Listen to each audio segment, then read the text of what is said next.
to film it, though. No, I'm allowed to film it. No, you're not, because you're under arrest. Could you I'm film allowed this? to film Could it. you film this, Mum? You can film it. That's okay. But you're not allowed to. Okay? Yeah. I'm not allowed No. to. No, Mum, you can take my. No, you can take my phone. No, take my phone. Take my phone. Don't you?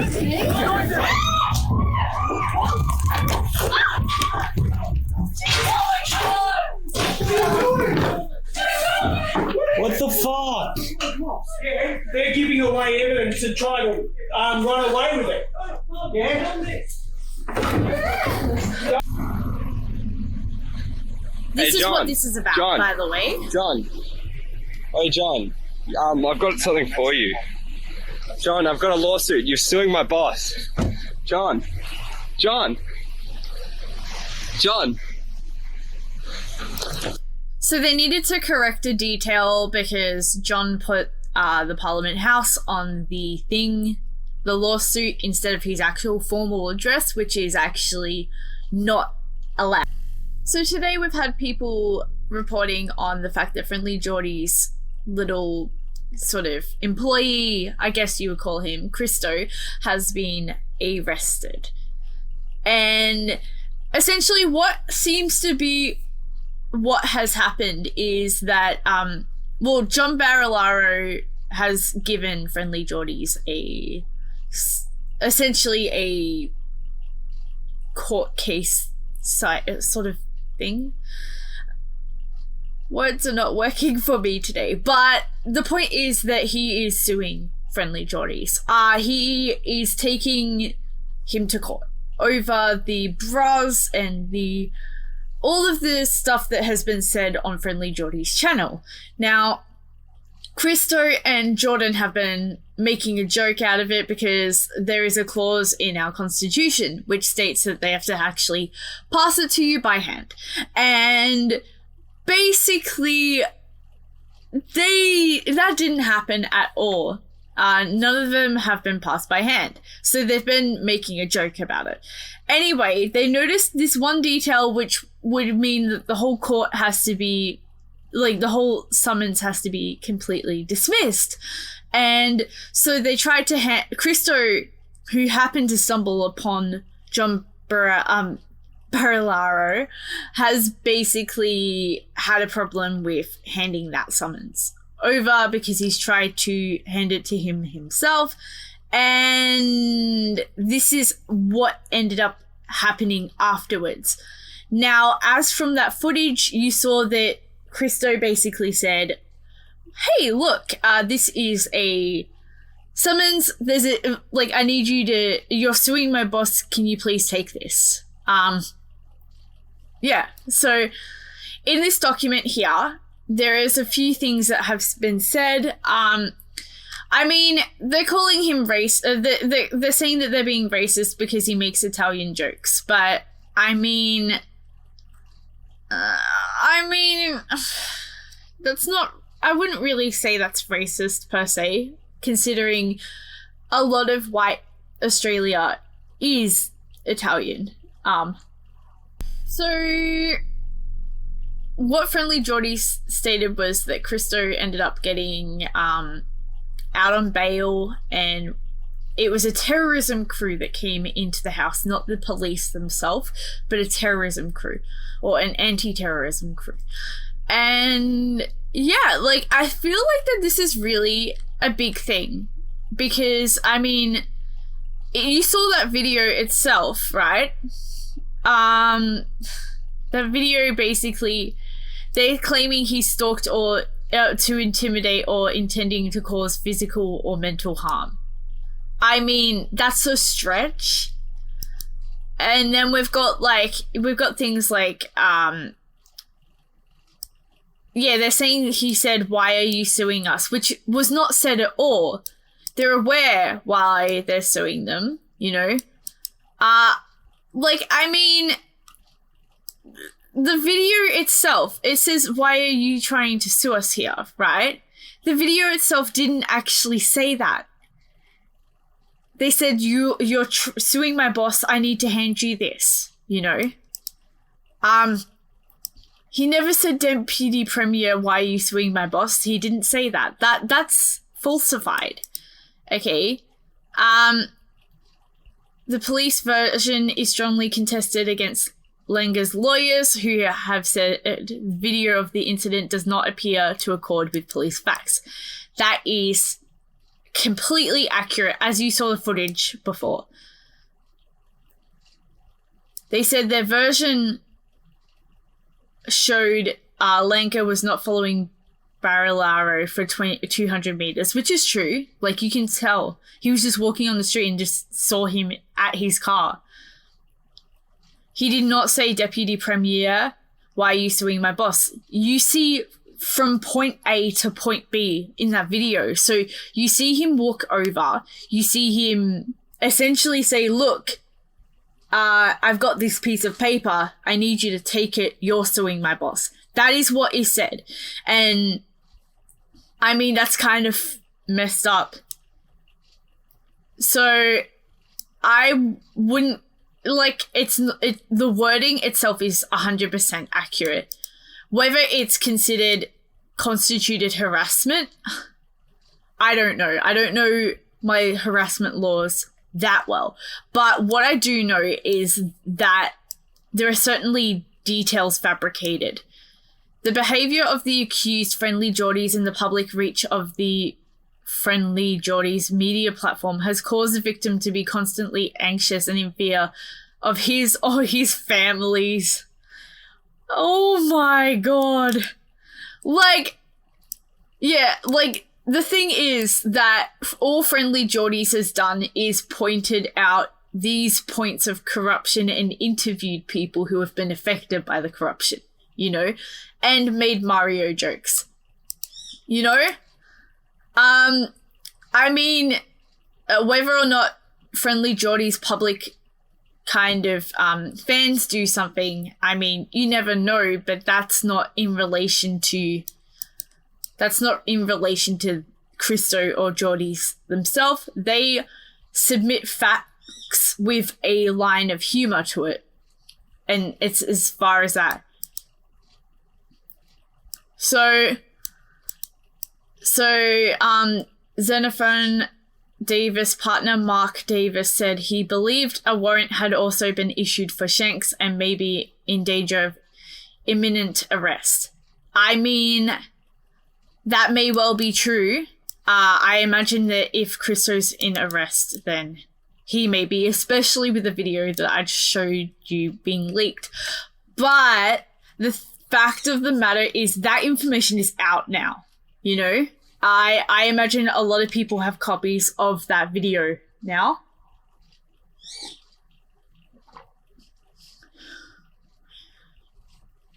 Now, the thing is also that, like, it does look like the police officer did push the mother, but he passed what could be considered evidence. I think that could have been handled better from the police, but technically passing evidence is wrong to do. Like, they shouldn't have done that. That was very silly of them.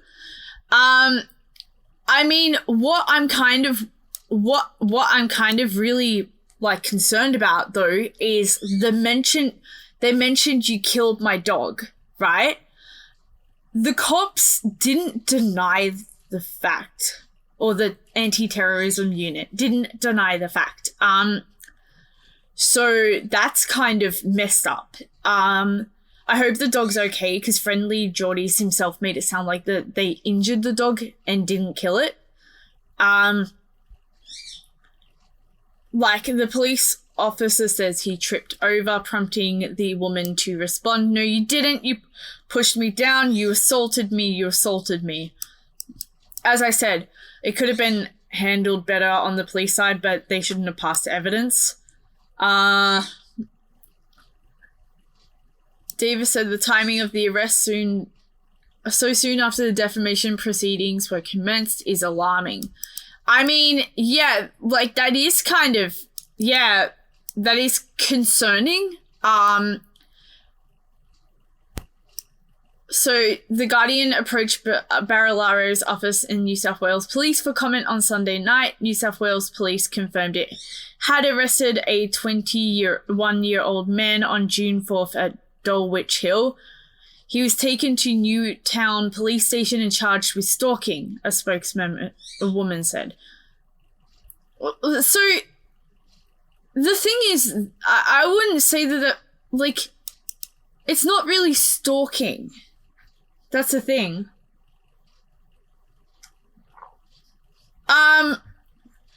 I really do think, though, that this is a really concerning case, because if you think about it, Friendly Jordies has pointed out multiple acts of corruption under under John Barilaro himself.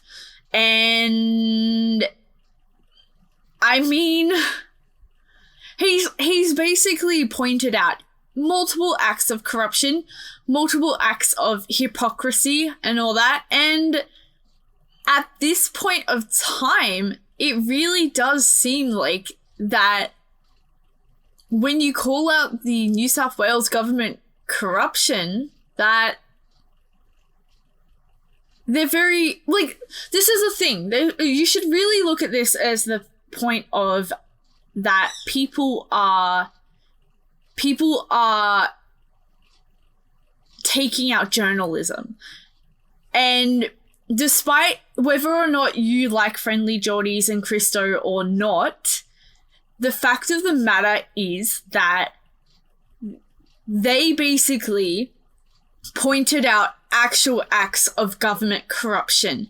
And rather than the members of the government having these cases looked into, they're getting arrested.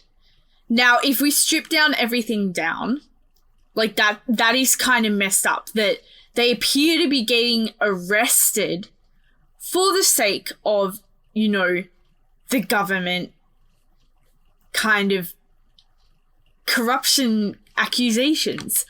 It's really messed up. And the fact of the matter is that they did the same thing. Multiple times demanding to know where I was. This was only after they stalked me at my own property without knocking. Remember this. This is important because this is people acting on the will of John Barilaro contacting me and my employee. Here is another phone call as proof. Yeah, hi, my name's... Is that Kristo? Yeah. I just record all my phone calls just as a security measure. So yeah, what's up? Sure. Look, I've got a document for Jordan. I think somebody rang you about it. Yeah, he did. He just didn't give me his number. I think I just got a missed private number, and I was checking voicemails, but I didn't get one. We eventually met up with the process servers as detailed here, but keep in mind, this was only thanks to people John Barilaro paid contacting my employee, Kristo. So the thing is that, like, this is what I was talking about before. So this was the whole point of them actually going and handing over that summons, because it's basically, it says the applicant's address is Parliament House, Parliament Drive, Canberra, ACT 2600. You know? Like, that was the whole reason why Kristo handed that document over. You know? I believe Jordan explains it beforehand. So, but Kristo actually goes to uni here, and it's right near where he was. And it's really messed up, if I'm honest. So I'll show you this. In his uni class, he noticed John Barilaro getting into a car. Now, as an employee of mine, he realized this was an auspicious opportunity to hand John back the error-laden document, giving John an opportunity to fix his mistake. He attempted to hand the document back, nothing more, nothing less. John ignored him, got in his car, and was driven off. An extremely innocuous interaction. Here's the full video. Hey, John. Hey, John, I've got something for you. Low-key, John, though, I've got a lawsuit. You're suing my boss. John.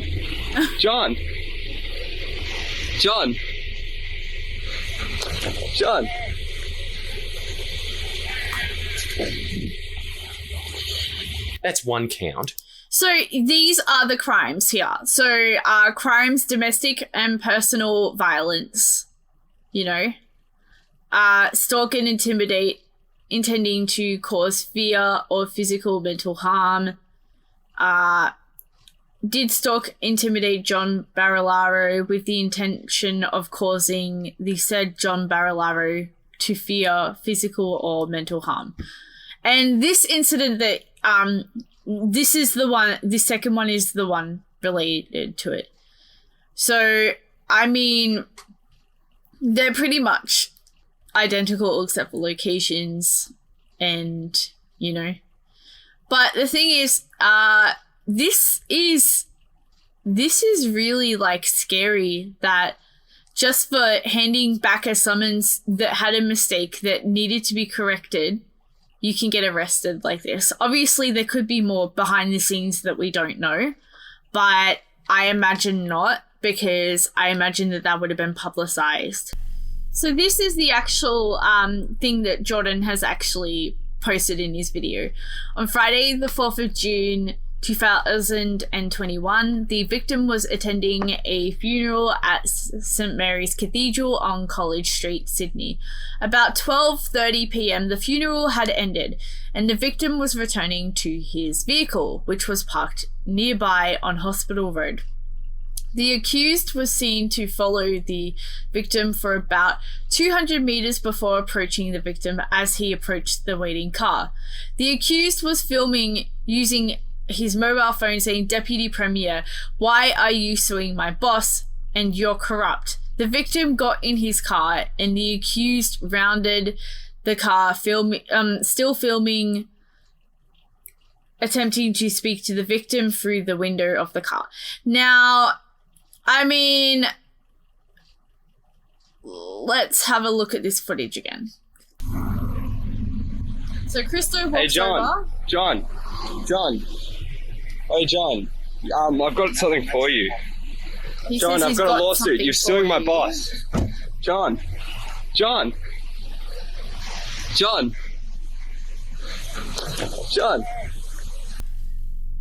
Like, I get using counter-terrorism in the sense of that it's stuff against politicians. What I don't get is the reason why. Because I feel like with counter-terrorism, or anti-terrorism, you really should have some form of evidence submitted to you. I don't think a YouTube video would be enough for that.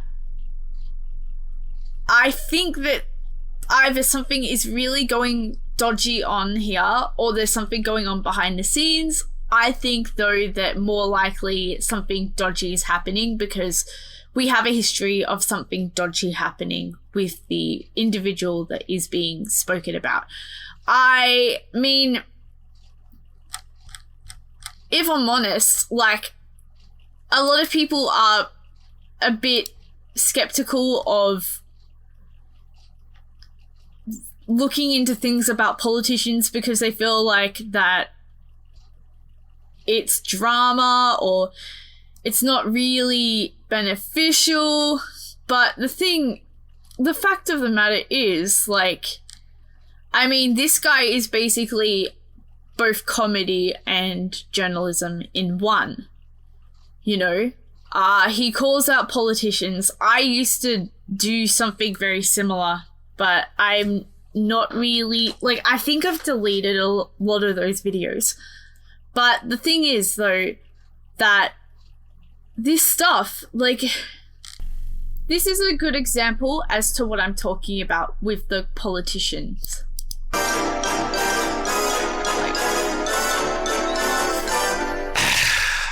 It's awkward, okay. This part was awkward. Now that we're comfortable.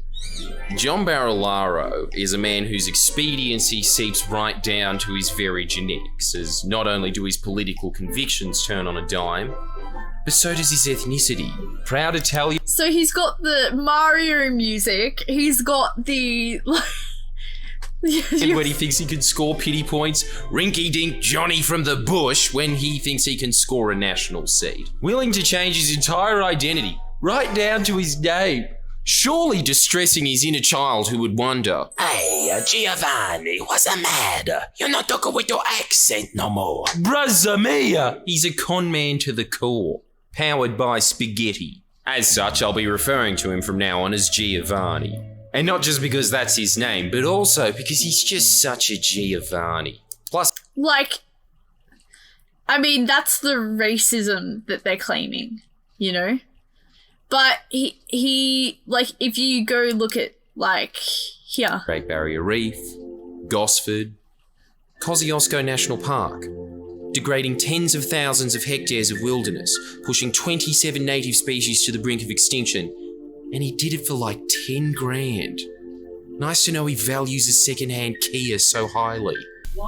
So basically, these people, their land was contaminated by the government of, like, you know, New South Wales, essentially, allowing certain things, and Bruz was directly related to that.